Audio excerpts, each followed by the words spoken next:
बिस्मिल्लाहिर्रहमानिर्रहीम। अस्सलाम वालेकुम दोस्तों, क्या हाल चाल। उम्मीद करता हूँ आप बिल्कुल खैरियत से होंगे। मैं भी बिल्कुल खैरियत से हूँ।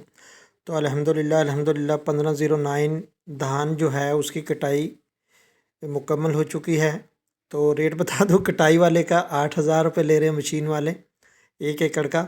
और दूसरा है जी मामला इसको सेल करने का। सेल करने के लिए बहुत से व्यापारी आए। कोई व्यापारी 3950, 4,000 इतना रेट चल रहा था, लेकिन एक व्यापारी जो था उससे रेट तय हो गया 4100 रुपये में।